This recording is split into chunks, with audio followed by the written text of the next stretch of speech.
Well, I was working in the shipyard and I made up my mind I wanted to go in because I had two brothers already. So I went home, I told my wife I was going to go quit and be drafted, but because they had already told me if I quit, I was going to be in the Army. I said exactly what I want to do. So I went home and I think I gave them about a week's notice. Then went home and packed up, went back and lived with my mother until I was drafted. So it was probably a period of about 3 weeks before they got me. Maybe 4, now I can't remember dates. But it was early spring, and I went from my house to the draft board in West Virginia. So I was actually drafted in West Virginia, and they paid me a bonus of $350 because I was drafted there. That's after the war was over. So after I left there and was drafted, I went to Fort Blanding, Florida, Camp Blanding, Florida, they called it then, and took 10 weeks basic training. And then from there, I got a 10 or either a 12-day leave, and I went back home.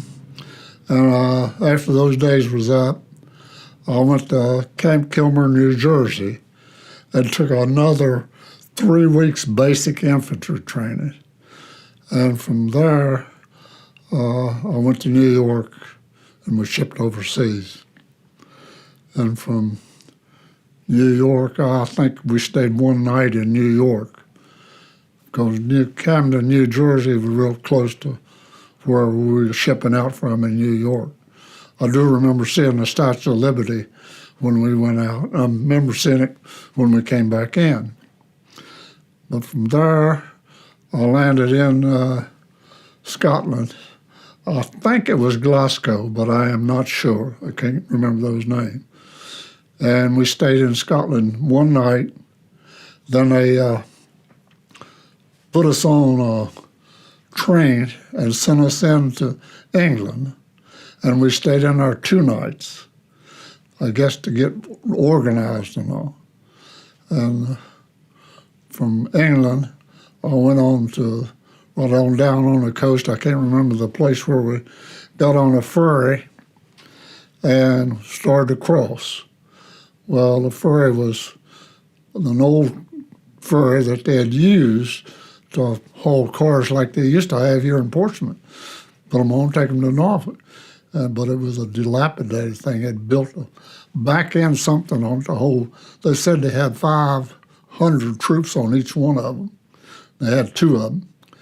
Well, we got out halfway, and the seas were so rough that it broke off part of that back end. And so I'm pretty sure it was Glasgow that we went back in, but I'm not sure. So we went back in there, and they put us on another ferry, and we did get across them because it was rough. And we landed over in Cherbourg, France. Well, they'd already taken Cherbourg. We didn't have to fight there. I went on up into the 102nd Division as a replacement. And they said it was Normandy. They had already taken Normandy and landed in there. And we were between Normandy, is the way I understand it, and Paris, France, back this way from it. They said 12 miles. I don't know. I just, people talk. But half the time you didn't know where you were because just little villages, little towns, you go on through, and so so after that we just kept on moving on up. After I was assigned to 102nd Infantry Division, we started right in combat. We was in combat in France, then part of Belgium and Holland, but I don't remember the towns, and then into Germany. Yeah, most of my really close combat was in right when we crossed over into Germany, and the best thing, not the best thing, I would say the closest remembrance I had of town contact was in Germany because we went into a little town called Eggleshoven. Eggleshoven was Holland. That's where I think we really started our combat. And then when we got into Germany, there was a little town there that we took. We lost about a half of our men.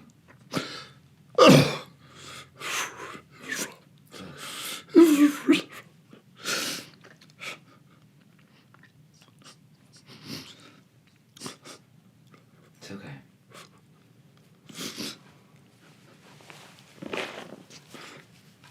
There's a little town called Linnich.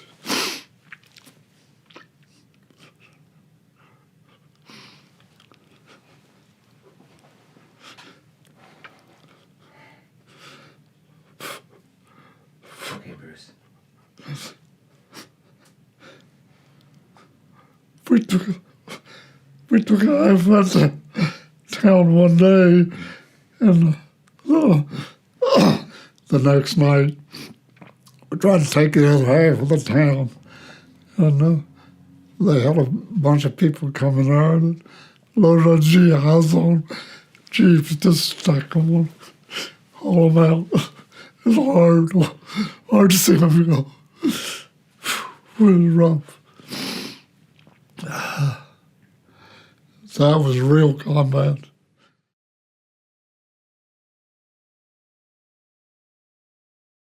See all those GIs killed.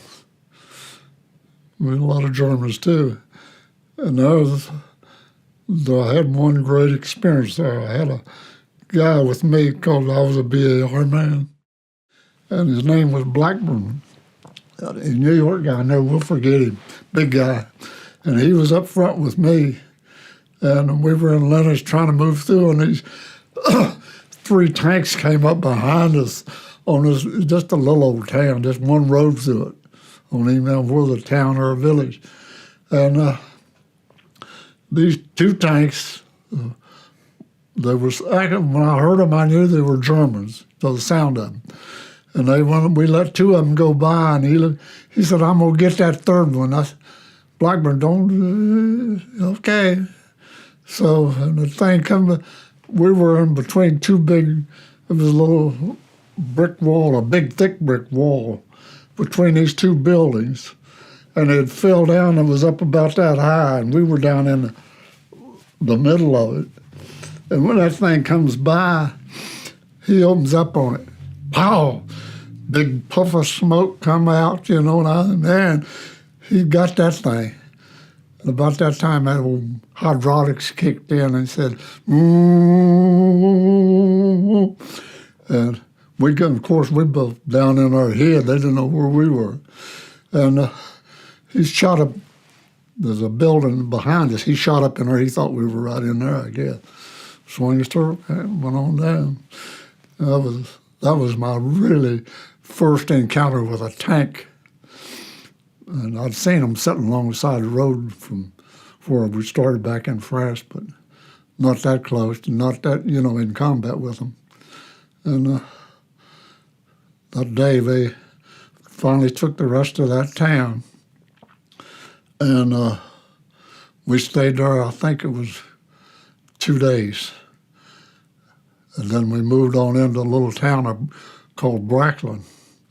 And they had this set up right on the river. It was only about probably 500, 600, 700, 800 yards, maybe a little quarter of a mile from where this is, because it's just a small, little village. And the Germans had put a bunch of pillboxes in there, but I guess because it was on the river. And so we went in there to see how many were operated on I think we had about a 20-some man patrol out of the company. And we got in there, and the Germans had pulled back. But after we found out the Germans wasn't in there, we got out of the city and had a front line in between Bracken and Lennox. And we stayed there for, I don't know, probably 3 or 4 days. I don't remember just time. It didn't mean a whole lot. But anyhow, the engineers come up and put a footbridge across that river for the infantry to go on across. Whatever day it took them, like 2 or 3 days, whatever it was. But that was my next experience with the Germans coming and by. When we were on that thing going across on foot, the Germans had 2 jet planes. We didn't know they were jets. Come down and dive on us, didn't fire a shot, just looked us over, took on off. But in my mind, by not knowing they were a jet, we thought they were these V1s and V2s, you know, that they were shooting all the way back in Belgium and Holland and all those places, because we done got past that. And we found out later they were jets, but, you know, that was a new name and a new word. And from there, we went on up into Germany, and we had some real tough fighting. And the Germans kept moving back. We never seen any German civilians. I don't think till we got up close to Krefeld. I don't remember the town. But Krefeld, Germany was one of the biggest towns that we went into, and we stayed there till they could build another bridge across another river there to get us across. And searching out and picking up Germans. And when we went into Krefeld there, I lost, I don't know the name, it wasn't no town, it was a beet field. We just outside of a town. And I had a guy he was from Ohio. Trebuzio was his name. And Germans caught us out in this open field, and they had this little, wasn't a village, just like a compound, like a big house with maybe 4 or 5 houses, like a plantation house. And the Germans had set up anti-aircraft in there. And when we got out in there, they opened up on us and hit him right in the arm. He was probably about 4 or 5 feet beside of me, and it just spin him around just like a top. And I hollered for a medic, and he came over and put a tourniquet on his arm. It was just hair, blood,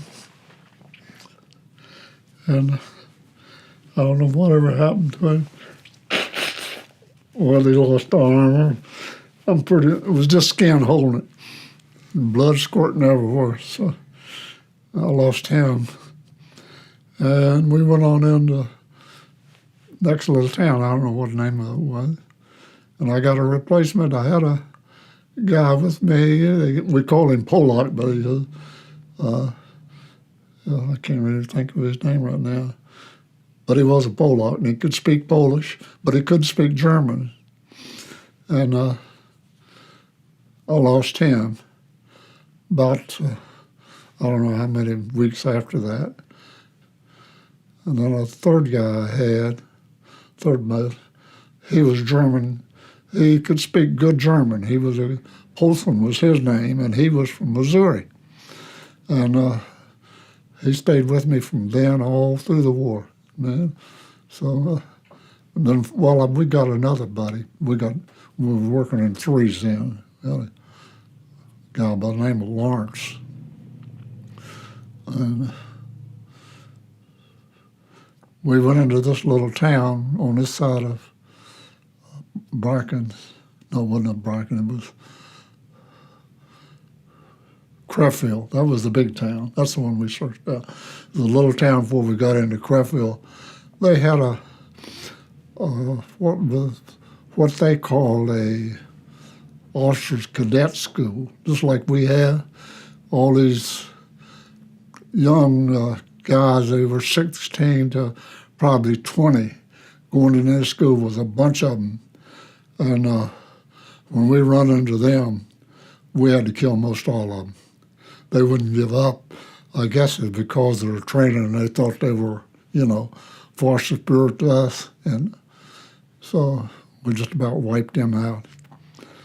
And then we had that's where I got, you're talking about that bullet hitting the brick. I was going from one building to another trying to get in it, for the Germans had part of the town on the other side, and it was this big field in between it, it wasn't a football field, but it was about like a football field. And I was the leader. Me and my platoon leader, we were up front trying to get across there, and they opened up on us. And he stayed back, and I went on forward, tried to get in the building. It was probably 40 or 50 yards from where we were at, where he stopped, to where I was going to try to get to cover. And they opened up on me, and I dived in this basement. It had about 3 or 4 steps going down into it. And the bullets hit right above me, and they hit that brick edge, and one came down and hit me right in the back of the heel. It was an armor-piercing bullet. And in fact, I picked it up and put it in my pocket. Carried it a long time. I don't know whatever happened. But anyhow, I opened up with my BAR into this building. I could see Germans or civilians. I never did know whether they were running from one room or into another room, because it had glass, I guess, on both sides of it. And I opened up on them with that BAR. I don't know whether I hit it or not. I couldn't tell. It was probably 150, 200 yards. So after we got in there and I got down in this basement, they had this basement locked from the outside. And I said, man. And so I tried to kick it in, and I couldn't do it.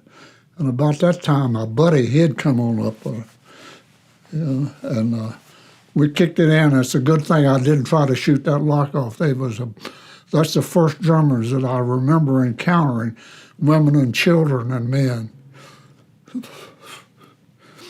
If I'd have shot that lock off, I'd kill a bunch of them. But anyhow, they were scared to death. Scared that we were going to kill them. And the kids all crying. Terrible. But we moved on into Bracken, but I didn't see any more civilian. I don't know why they had those there, or whether they might have been not Germans. I don't know, All I know is a bunch of women and children and old men. And so we went on into Bracken, searched it out, and waited to build a bridge, went on across there, and fought on up through these little old towns. Didn't know the names of them. Most of them, after we got across that river, the last river, we were riding tanks. We'd ride tanks and then search out a little old village and get back on the tanks, go and search out another one, pick up prisoners, if they wanted to fight, we'd fight them. But it seemed like the further we got, the less resistance they put up. And so we got up on the last river we were 35 miles from Berlin. And they stopped us from going on in because my division was ready to go. And there's where I got one of the Bronze Star and the Purple Heart. One of them. One was back on that little old town of Lennox I told you about. Yeah, that was in, wasn't the heck, the war was just about over. We were up there dug in, and there was 3 of us that went out. They had this dike on the river, and my company was back about probably a quarter of a mile from the dike, and they sent us up, my buddy Polson, and this guy that we call Dacek, that's his name, Dacek, and myself, and we were on what they called an outpost. In other words, we were between the Germans and my company.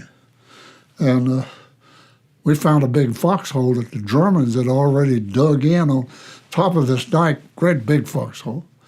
And so we took over that.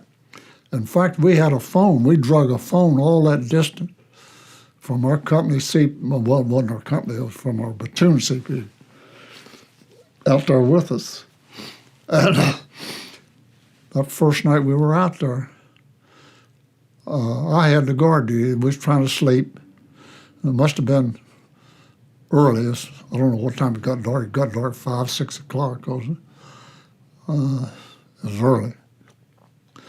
And I was just talking to this guy, Squinjar. He was my platoon sergeant back in the platoon. And he said, I think I'm going to bring y'all out some K rations or something to eat. I said, I'll be looking for you. And that was the end of it. And 5 minutes later, I see this guy coming. I said, well, I know he hadn't had time to get out here. So I kept looking, and I realized then he had his pants all lapped up tight, and he had on no hard hat, no steel helmet, no. And so Polson and Dacek, they had already been down to sleep. In fact, I think they were asleep. Yeah, they were asleep because I woke up Polson first. And I said, Polson, and he got up and looked. And I had my BAR looking out across the river, and I had it wrapped up with a cloth to keep the sand from blowing in it, you know. And so I said, Polson, I think that's a German. And he raised up and looked. And by that time, there was a whole column of them coming across. There was, I think they said there was 27 or 37 of them. And so I got my BAR uncovered, and about that time he fired down. He had a pistol. He didn't fire his rifle. He had a pistol stuck down in his belt. He fired that. Well, I cut out on that BAR, and they said we killed 6. I think that Ron Starr said we killed 2. I don't know. I didn't see any of them. But I know the next morning that they picked up, I think it was 12 or 14 of them that couldn't get back across the dike and took them as prisoners of war. And that's when we found out that they were a group of engineers going back behind our lines to blow a bridge. So that's how we found out. I think there was 27 of them. Pretty sure it was 27, not 37. And so I covered them, and they pulled back. And that's one thing that we, the Germans, were so superior to us as our powder that they used in their weapon. I'd like that BAR off, and it was, hey, you'd say, here I am, shoot me. Where they were shooting at us, and we couldn't see them, and, you know, and they did finally throw up a bunch of flowers. Somebody back in the, you know, behind between us and my company, it may have been in my company, I don't know who threw them up, you know, shoot them up. And I did see a couple of Germans I shot at, but I don't, it was just, you know, quick and fast. But that's about where my war ended, right there. Yeah. Was shooting at us, and I got a hit in this side of the cheek with a jacket, one of those jackets off of a bullet. I don't know whether the armor piercing or what, but it hit there and just went right back, clipped my face, and it wasn't real bad. It wasn't a big, you know, bleeding in. It was like I got hit in the side. It bled more than that, and I just went back to. When I got back, I think it was the next day. I didn't even know it, you know, because, well, I knew it too, but you know, I didn't think it was enough to go to the medics and have them to sew me up and fix me up. But they did anyhow. They had a field hospital set up there. They just run us through and doctored us up. First time was we was going into one of those little old towns, and they opened up on us with artillery, and I got a piece of shrapnel right here on my side, and it was the same way. It just hit me and cut a big gash in it where they just sew it up, and not worry about it. I didn't lose that much blood or anything, no bones broken. After seeing some of those guys get hit, man, you just count your blessings. That's all you can do. I think the worst experiences is seeing your buddies get hit, and get wounded and lose arms. I had one, I got one that got shot through the helmet. You'd have to see it. The bullet went through his helmet, came out the back of his helmet, through his scalp, and he was laying there, and his brain matter would, every time he'd breathe, would go up and down. I don't know whether he ever made it or not, because we had to move on. Yeah. And every guy in a platoon, you get, especially your squad, you get to know them just like a brother, And it's really hard to lose one of them. We had one little guy called Palacio. I never will forget him. He was an Italian from New York. And just like we went into this town, and we stayed there 3 days hunting out German, we called him the Boogie Trap Kid. Man, he just liked to loot. He'd find more loot. In fact, he found this room full of champagne. It was made in Britain, England, pink champagne. And we was there for 3 days. Everybody was drinking that stuff just like it was Pepsi Cola. We furnished a hole. Everybody found out it was there, and they was coming up and getting it. But the Germans had it sealed up in a basement with cinder block. And he knocked a hole in the cinder block and found it. He made it through. Yeah, he made it through. He was in my, he wasn't in my squad, he was in my platoon. When you get in combat, most all of it is down to you. You and your little 7, 8 man squad, how many's left in them. The Battle of the Bulge was the roughest one. Well, we were out in this big beet field. I don't know, no town. We dug in. And the day before the Battle of the Bulge, these Germans, they sent a 50-man patrol over. And we never did understand why. They came over to surrender. All had about 4 or 5 white flag sheets, half a sheets on a pole. And we let them cut our barbed wire. And they come on through. Well, they were just setting ducks. We killed them within 5 minutes. I think they were all dead because everybody's sitting there, waiting on them. But when they cut the barbed wire and came through, one of these Germans blew a whistle. And they all tried to fan out, but they didn't have a chance. It was just suicide, that's all it was. And they tried to spread out, and most all of them was carrying these little, we call them burp guns, machine guns, strapped on their back. And they were doing that. And it was snow, man, it was so cold. I don't know how in the world we ever lived through it. It was so cold, you just get numb. And we moved on up into, they call it the north. I don't know wasn't no town. It just woods and forests and fields. And dug in again, and that's when, that was the next day, and that's when the battle really started. And the Germans tried a lot of things. But they never did break our end of the line. They broke the other end. But with the northern part, they didn't break. They didn't get to us. How, I don't know. It's cold and miserable and all. But they kept sending patrols in to test us, But then we started moving in after a certain length of time, and we moved on in. They took back that town. I don't remember the names of the towns that we took back. A lot of them just flattened anyhow, wasn't nothing left. The flattest town that I saw in Germany was a town called Hart, Germany, and I've often thought I'd like to go back and see if they did anything to rebuild that town. It was nothing but brick, high as a house, with roads cut through it. Nothing standing, not a building standing.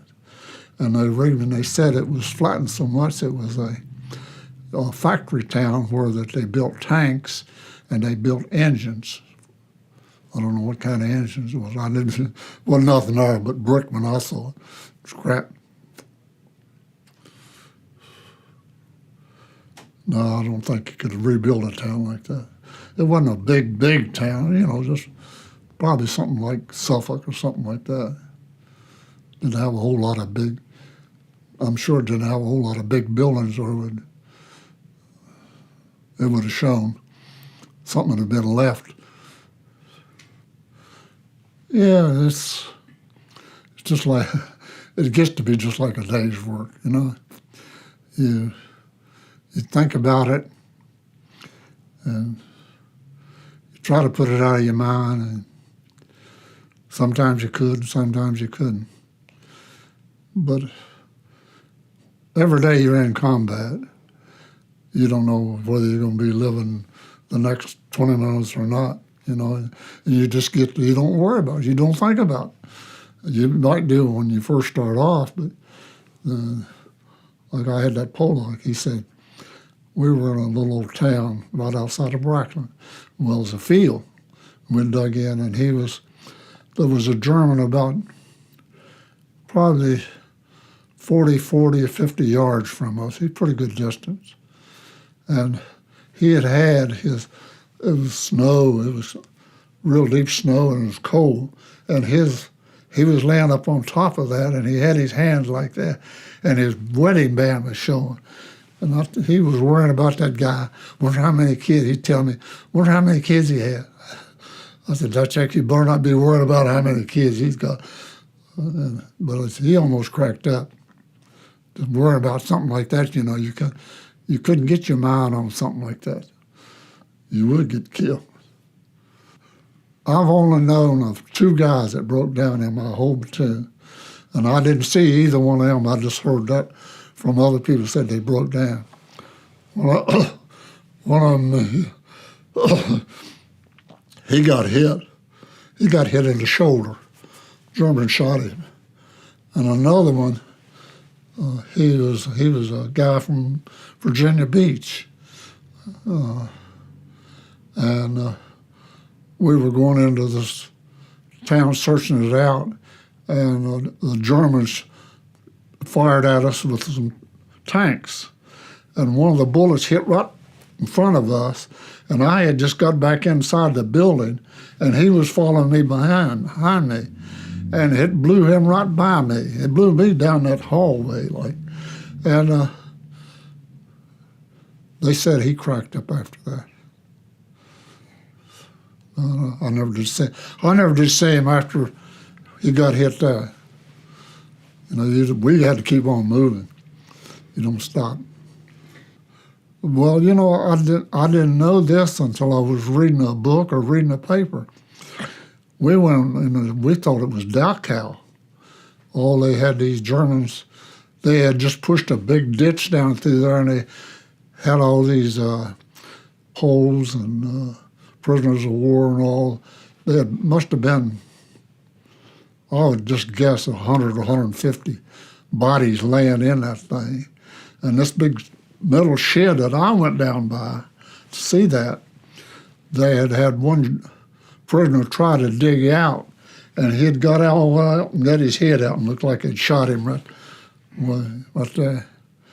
But I understand from this book and all that I don't know whether I seen the main Dachau from my experience, or whether they had these satellite places. Whether we hit one of the satellites, I don't know. I've often wondered. All I remember is that they had a truckload. I remember the way I went in, went down inside that building. They had that ditch and had them all laying in it, and they had a truckload of dead bodies that they hadn't dumped down there. Stink, ugh, man, make you sick on them. We didn't know it was going to be a camp because another time we went into a prisoner of war camp. They had mostly American flyers, and it was just like a big house about 4 times bigger than this. And they had a bunch of English flyers, American flyers, and I don't know, there was probably 30 or 40 people in there. They were the happiest bunch of people to see us. First thing I wanted was a candy bar or a cigarette. But you could tell by their clothes they'd probably been a prisoner of war a year or so. I don't know. Maybe some of them had just been there. I couldn't tell you. But, they were happy to see us. I know that. When we'd take prisoners, we couldn't take them back. Usually if it was a company, it all depends. If your battalion is going under attack, your company is going into attack. I guess they had it already pre-arranged and pre-set up. I never went back with a prisoner. I took prisoners, but somebody else would take them on back. Yeah, I can tell you, we went into a little town where they had set up an artillery, the Germans had, and we took this little old town and was going on the outside of it. I don't know, just a little village. There wasn't much to it. And my company took this big field, this big area, but on the end that I was on, we came up on this, well, I don't know what they call those things. They're made like a half moon. This is all concrete here, and then it was dug back in the bank. Had a big door down there, and these artillery people stayed in it. Well, I got around to the right-hand side of it, and they had a smokestack on it. I guess the heat and all. And I dropped a hand grenade in it. And there was 4 of them came out on what I saw. And one of them had a piece of that shrapnel that got him right in the face, and I mean, it tore him up. And I think he might have been an officer, or he must have been a high-ranking non-commissioned officer, because he didn't want to give he didn't want to give his weapon up unless he gave it to an officer. And he had a Luger, and I wanted that Luger, so I took it. And he didn't want to give it to me, but I jammed that BAR up in his belly about 3 times. I got it. But that same guy, I'm sure it was the same guy. When I came back, we were coming back, getting ready to come home, or either whatever they were going to do with it. And Camp Lucky Strike in France, that guy was serving chow in one of those lines. He looked at me, and I looked at him, and we knew that we knew each other.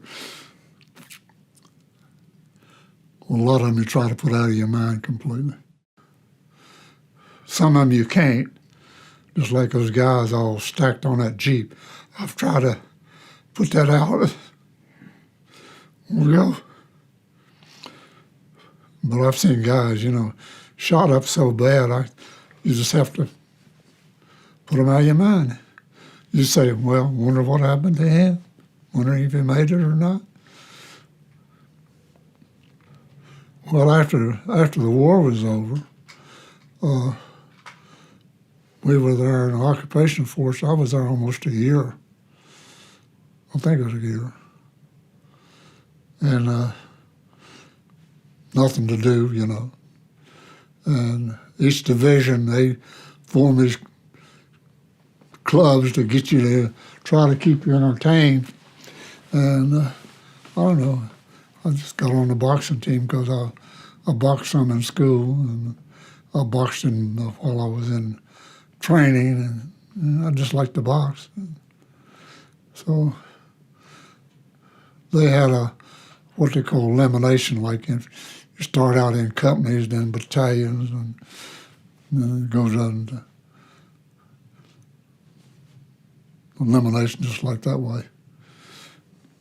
I fought a guy from New York I won a championship from.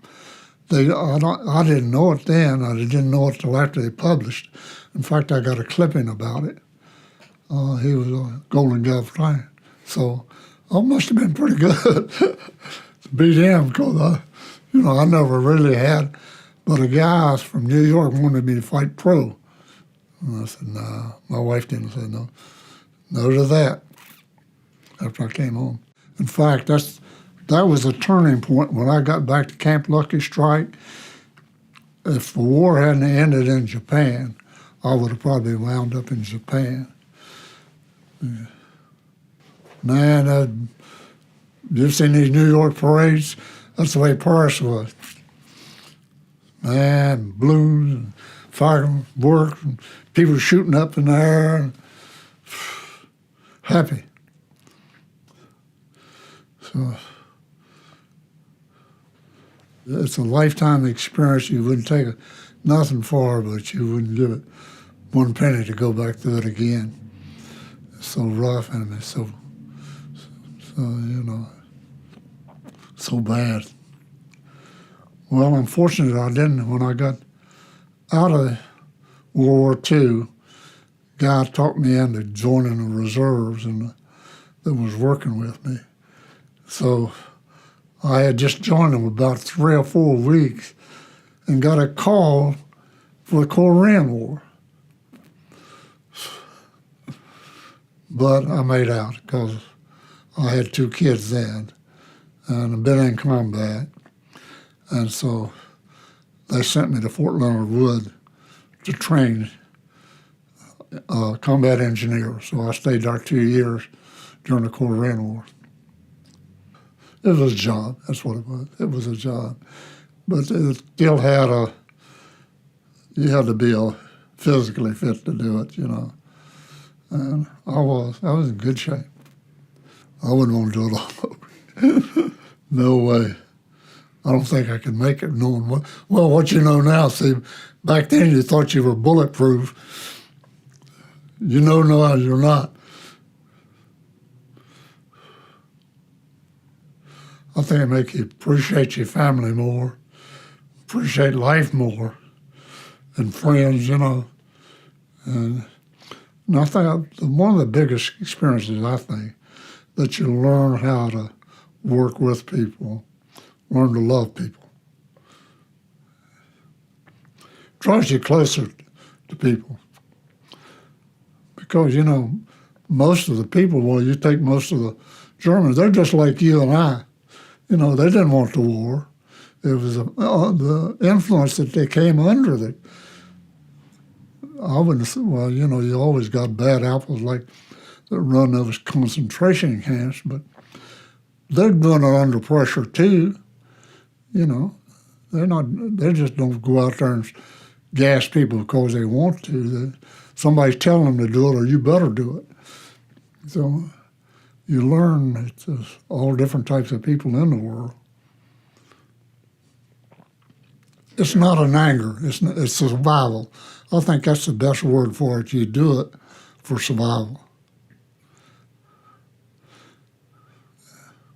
I just think that's the way your mind works. If you'd go in with anger, you probably wouldn't last no time. It's more just like I told you, Dutch checks. Wonder where that German, how many kids he had, because he had that ring shining on his finger. Well, he had a compassion probably for that man and that woman, that he was married to. But you can't let it get to your brain. Stay there. I think probably you were thinking more of leaving your family. And, you know, when you got a little 2-year-old boy, it's rough, and a wife. And I think your mind is mostly on them, not on going, but you're going to be away from them indefinitely. You don't know how long. And that's basically the nitty-gritty of your thinking while you're doing this, while you're going through it. How long is this going to last? I've always had that in my mind from day one. I think you got to be positive. If you're negative, I don't think you'd last very long. If you got a negative opinion, just like I told Dacek, I said, man, you can't think like that. You won't last no time. I said, you got to put him out of your mind. And he did. I told him, I said, Dacek, I said, you're not going to last no time if you don't get that out of your mind. I said, because you can't do that. You just can't do it. You can't be thinking about things that could have been or have been. You got to think about the present. Well, he's in the foxhole. He can't go nowhere. He has to listen to you. And I just kept telling him, I said, hey, put those things out of your mind and concentrate on what you've got to do to survive. That's the name of the game. After I made my point, I think he realized that, you know, I was right, which I know I was right. Well, they hauled us from Camden down to the dark side of the Ile de France. It was a German ship that had been run into France. The Germans captured it, but they got it over into Britain, and Britain took it and made a troop transport of it. Now, that's the one that I went across over. I came back on the carrier. They were hundreds and hundreds and probably thousands and thousands. Oh, no, but this ship, they claimed they had 5,000 on it. So, you know, it was just a mass of soldiers and people seeing their loved ones away and all. And it was a big thing. I'd been on ships a whole lot, but most of them had never been on a ship. And a lot of the talk was about whether they're going to get seasick or, you know, how long it's going to take us, whether the submarine's going to get us, or, you know, all that. And when we went aboard, they had what they call a boarding party, and they were signed in groups, and each group was signed to a boarding party, and that boarding party would tell you where you were going to sleep, where your bunk was going to be, like it was going to be third deck, you know, so and so. It's like I say, they were pretty well organized as far as moving you, and you knew what you were going to do next, what your next move was going to be. That point right there, you stay just in your bunk most all the time. The only time you get out of that bunk was to go eat if you wanted to eat, or go to bed, or read, you know. But you was basically signed right to that area. Because, you know, they probably couldn't have 5,000 troops moving around on a ship. They did have one drill while I was going over. They didn't know whether it was a real McCoy or not. They spotted a submarine, but he didn't try to sink us or anything. But they went on the Ile de France. They made it go by itself after it got out so far. It didn't have an escort because they figured it was safer, and so it traveled by itself. They what they call that zigzag course. I didn't know what a zigzag course was, but that's what we were told, you know. A lot of those guys got seasick because they had a British crew on this ship, and they cooked a lot of lamb and you ever smell lamb? I don't know whether you've ever had that experience or not, but it's got a terrible smell to it. A lot of guys just got sick from the smell of the food. They loaded us aboard. First, I think it was like a train, the whole soldiers. Then we went up, stayed one night, and the next night we got on trucks and took us on into England. And that was an experience too, because first night in England, they had one of these German, buzz bombs and all coming in. And we were down in a shelter. It looked like a tunnel to me. I don't know what it was. But just something like a tube like we have here for going under the water. That's the way it was made. And they had these benches all lined up in it. And all these soldiers, they put us down in there. One of those smart alecks, I don't know whether it's civilian or soldier or what, started acting like these bombs going off, and boy, everybody got on it. Well, when that storm hit it, it was so rickety, put together that it just tore it off. And just like when I came home on the carrier, we had a storm that was 30 to 35 feet seas.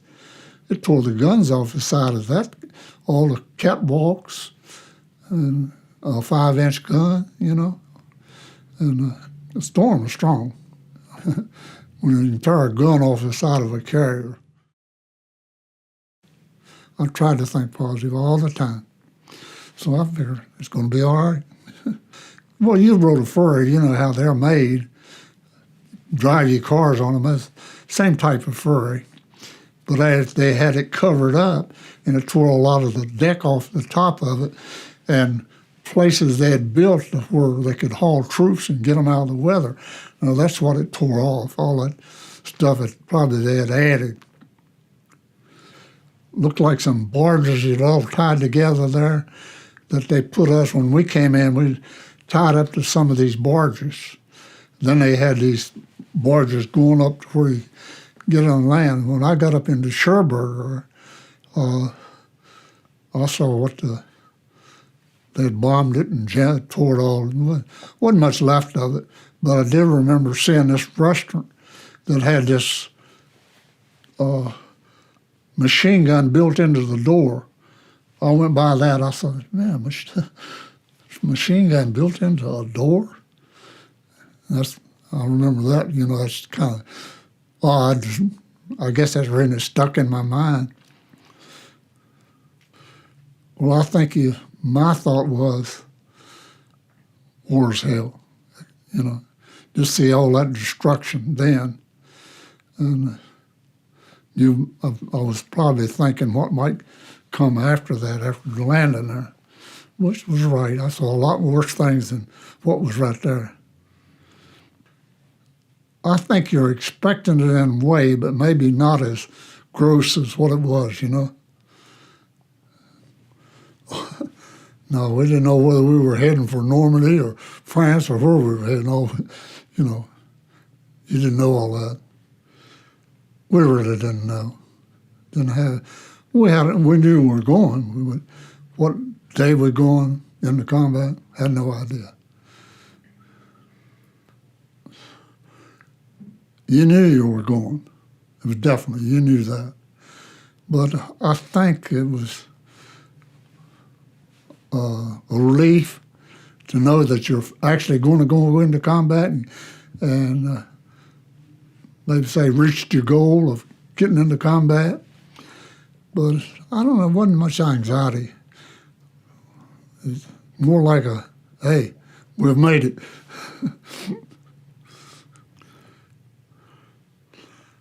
The first time that we came under for the company they signed me to, it was out in a beet field. I was in a beet field when we first came under the fire. And all I remember, I was to the right in this beet field, and where I was at, onto my other right, further, was a big black-looking forest, looked like pine trees and all. And that's where I first remember the Germans firing on us. Well, they had organized us to move up to take this next town. I don't even know the little old village. It wasn't a town. And we were trying to take that. And I don't know whether it was on the Holland border or on the German border. It was close. With no civilians. Yeah, we didn't lose so many men there, though. We moved on through. And what helped us there, they sent some planes in ahead of us and strafed ahead of us quick as we got in there. Then after we took this little old village, whatever it was, we held up there that night.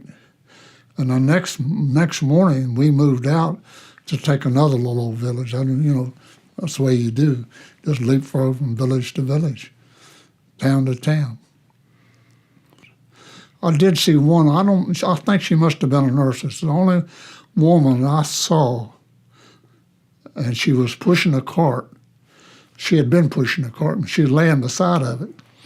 And she must have been a Red Cross woman, because that's the only one I saw till we got way up in Germany.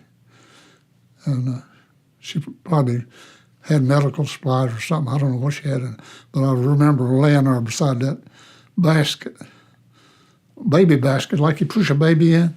That's what she's pushing.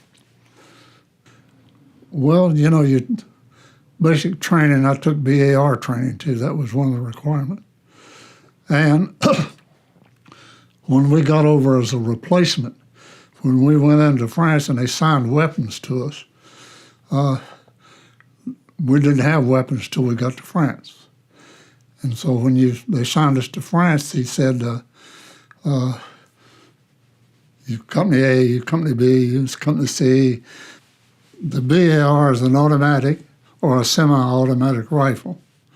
And it has a clip that holds 20 rounds, and they're .30-06 caliber. And the Germans hated it. They feared it. It was so superior to their little old burp gun pistol.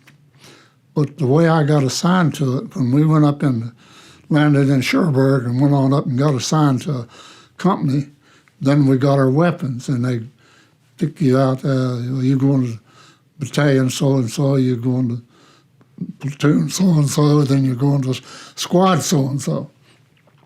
So when they got ready to sign their weapon, somebody spoke up and said, I think it was a lieutenant, he'd make a good BAR man, he's 6 foot. So that's how I got to be a BAR man. I was 6 foot and weighed about 165 pounds. Good shape. The gun, they say it weighed 17 and a half pounds without the tripod. With the tripod and the clip in it, it weighed 20 or 21 pounds, 20 pounds. Yeah, that's what it was, 20 pounds. Each BAR man carried 6 clips, 7 with the one in his rifle. But with a belt, he carried 6, 3 on each side. And most of the time, all depends whether you was going into combat or on patrol or what you were doing. You carried extra ammunition if you're going on to combat. On patrol, you didn't carry. You carried the least you could carry. And then I always carried a hand grenade or two. And time you'll carry some sea ration, hand grenades, extra ammunition, and that belt. I know one time they was passing back these boxes, ammo boxes from machine gunners behind us, and I had to carry one of those things for about 400 yards, maybe further. They'd like to kill me because I was already loaded down. That's when we were crossing a little old footbridge going across the river. I never will forget that. And I was about ready to drop it and leave it. Well, see, when we really went into combat, we didn't have a duffel bag or nothing. All you had was what you had on you. And I would say just Probably 40-pound would cover everything. But that gets heavy after you carry it a while. You know, each BAR man's supposed to have an ammo bar. It didn't work out that way in combat.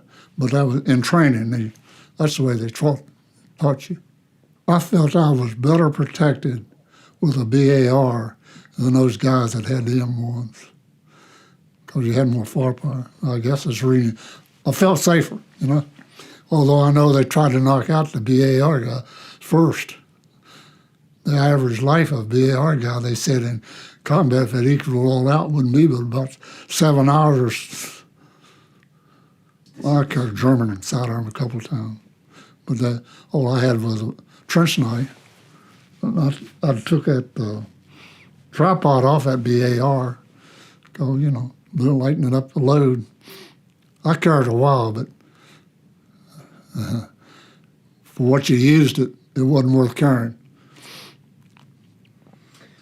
Well, then, like I say, you're assigned to a company, then platoon and squad. Then you do whatever you're told, wherever you want to go. Every squad, something they tried to have two, but they didn't have enough men most of the time. If they're going on a patrol, they'd get a BAR man out of another squad, and he'd go with me or my squad if we're going on a patrol or something like that. Because they like for a BAR man to be up front on a patrol and a BAR man to be in the rear guard. You're over in Germany land, nobody there. You know, when you go on a patrol, you knew you're going into Germany land. There wasn't nobody supposed to be between you and them. I did pick up a lieutenant that got lost in the engineers one night. We went on a patrol. We went on a combat patrol, and I was a rear guard. And this guy come up behind me, and I saw him, and it was night, it was dark, but it wasn't that dark that you couldn't see people. And I was waiting there, and he would let him come on down. He didn't see me. He might have heard us, you know, making a noise or something. But he got up there, and I gave him a halt. And I asked him for the password, and I think I scared him about half to death. And he started telling me about it. He was from so-and-so, Company B, I think it was, something, engineers, and he got separated. He said, "I'm not a German, don't shoot, don't shoot." And I told him to settle down. And so I passed the word up, and my platoon sergeant, he came back and talked to him. He said he separated from his unit, that's all he told me. But he did know the password for that day. The day before that, he said, for that day, the password, we always had my platoon, if they had a password, they'd say the password like New York City, Cherry. We'd always had Cherry on it. So they'd know that you were in my platoon.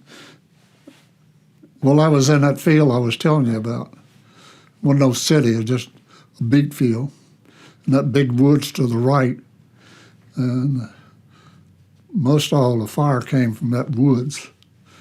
And that's when the planes, they called in artillery and they called in the planes. And we finally took it.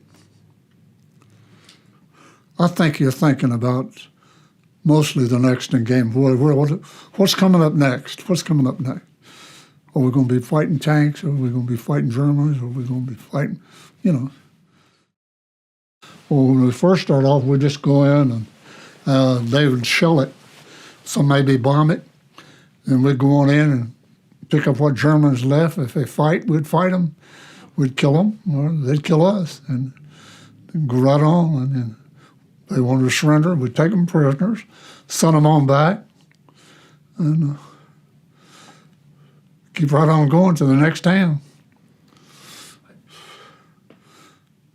Well, most of the time you would know when they wanted to fight by the amount of your guys got hit, you know, and where the fire was coming from.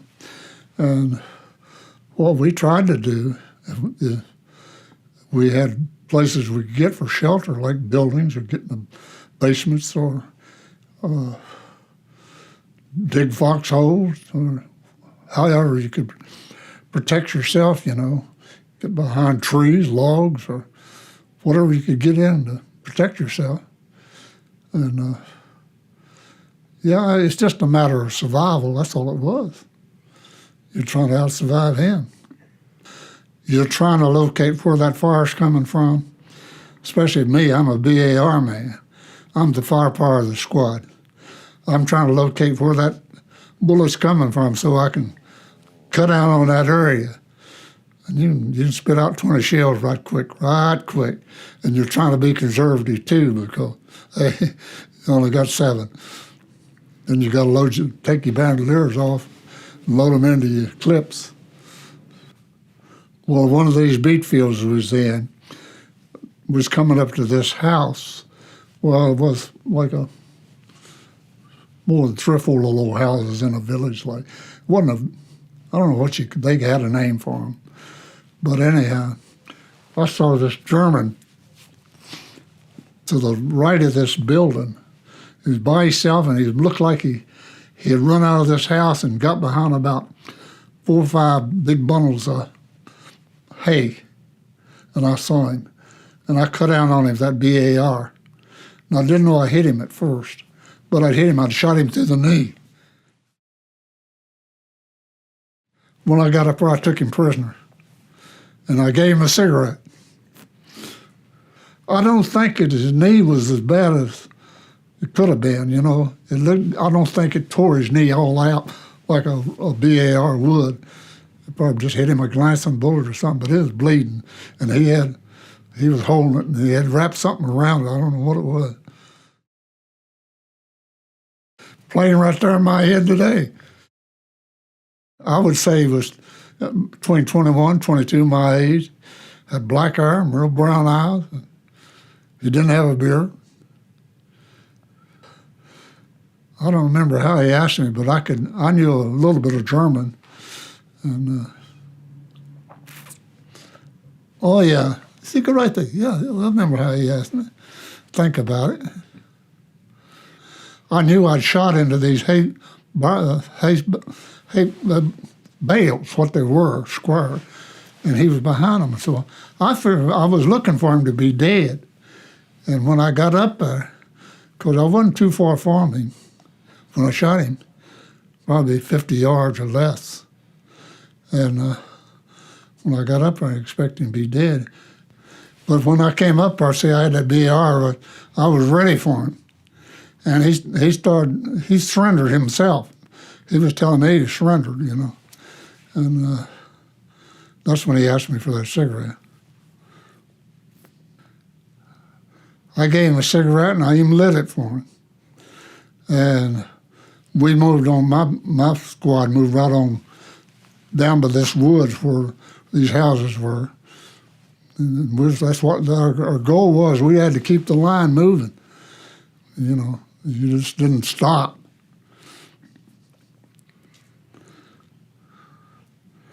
Well, you really don't know for sure that you killed him, really. In your mind, you know it, because, hey, you're shooting at him. But there are other people shooting at him too, most of the time. So I think you try to bounce it out of your mind. Hey, I don't know whether I killed him or not, You don't want to think about killing people. I didn't. I was probably right there in that beet field when I saw those Germans running down from the edge of the field trying to get back in that woods. I cut out on them. I'm pretty sure I killed a couple of them then, but, well, I'm not sure either. But that's the first ones I know that I really opened up on with the BAR. I think is the type of people that you're fighting. See, you're fighting SS Panzer. You're fighting the Wehrmacht, what the home guard, home defense. You're fighting these officer candidates going to school, very fanatic.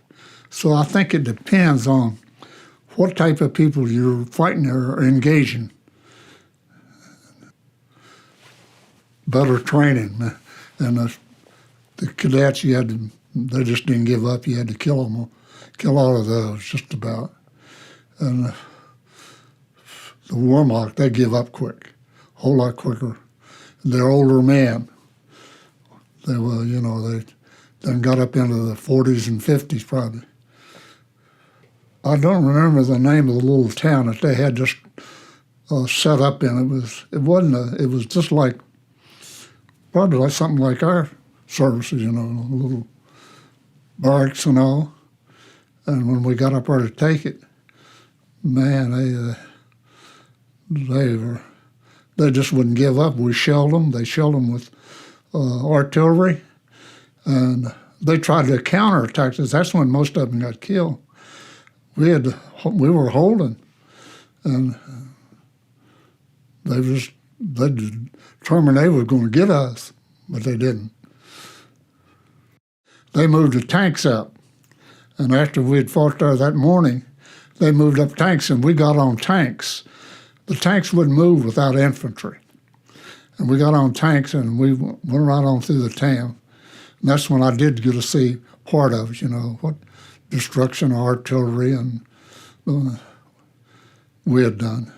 That's when we were right about 12 miles from Paris when we first went into combat. Got hit. I don't know whether a sniper got him or what got him. Somebody got him. And he was a good buddy. He was in my squad. He wasn't a replacement. He went in when I went in. I don't know what happened to him because I thought he was dead, really, but you could see the matter. And our medic came over there and tended to him. And we just moved on up, took that little old place, kept on going. So I don't know, I never really knew whether it killed him or whether he died or not. Well, I say he was unconscious, but stop and think about it. He was blinking, he was moving his eyes, but he didn't say anything. I think most people that's in combat, they really, like myself, I don't like to talk about it. I don't feel like I'm a hero a bit. I think the heroes are buried over there. And you try to put it out of your mind and say, hey, you can't change it now, it's happened. It's the greatest experience of your lifetime, but you wouldn't give a penny to go back through it. But, and that's the reason most of the vets don't want to talk about it, because it brings up old memories. Well, I think each person probably has a different opinion, but my opinion, well, I've accomplished my goal. I'm going home to my family, and that's what after the war was over, that's what you look forward to, going back to your family, get back to a normal life. But it's hard. It's not easy.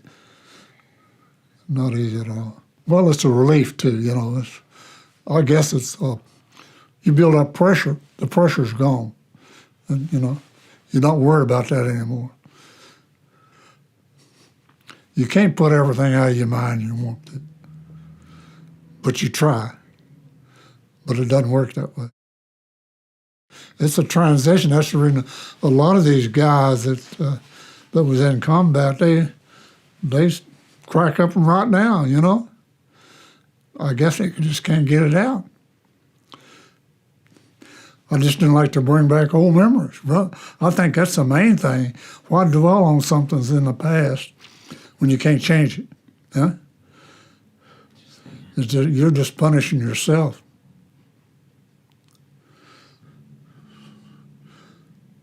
Well, you can't say don't go to war, because the Bible tells us we're going to all have wars and rumors of wars. And I believe the Bible. And we love our country, and we're going to defend our country. And I think most of all these other countries are the same way. Not all of them, Libya and all those people under depression, but if we love our country like we love the United States, I've been in 13, 13 different countries. I would give this one for all of them. This is the best country in the world. And we're going to fight to defend it. What made me really sign up and want to go fight for my country was I had two brothers already in the service.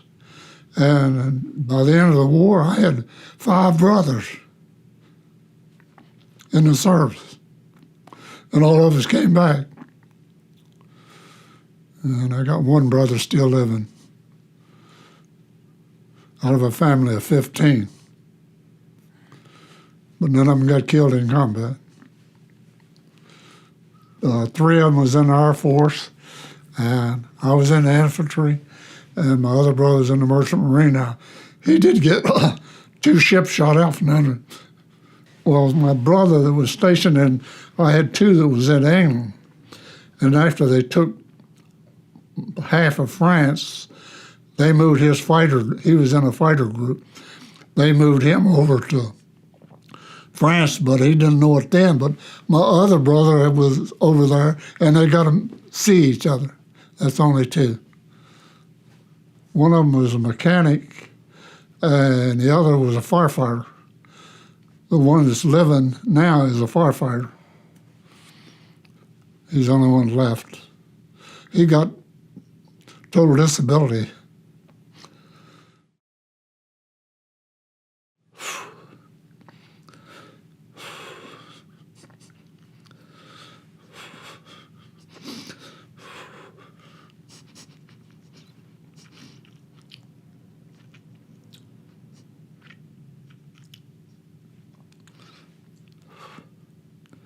He got blown off with a wing of a plane and landed and broke him all to pieces. And messed up his spleen. I don't know how many broken bones he had, but all of them in his body just about. And so he made it. He's lucky. They were putting out a fire on the plane, blew up, blew him off the wing of it. He landed down on the concrete.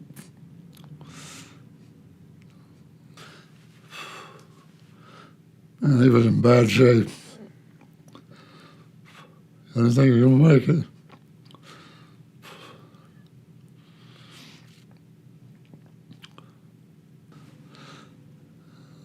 He got burnt. He didn't get shot or anything. He got burnt on his hands.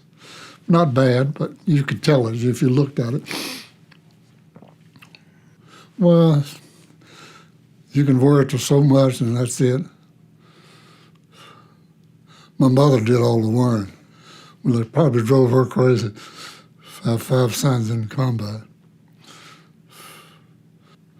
She didn't like to talk about it. She was proud, but she didn't like to talk about the war. My dad was dead.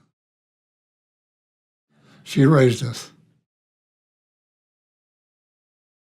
Yeah, he got killed when he was 1933. I was 10 years old.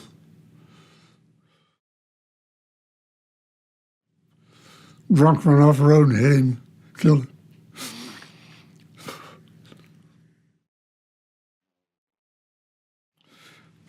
He was in his early 50s probably. Because that was my wife.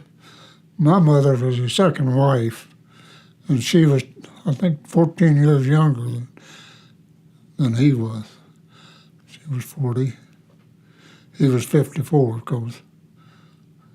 She was 40 when he got killed. I think of how good a family I had, yeah. How we stayed together and how she looked out after us. I had a couple of uncles that helped her out, just like her daddy.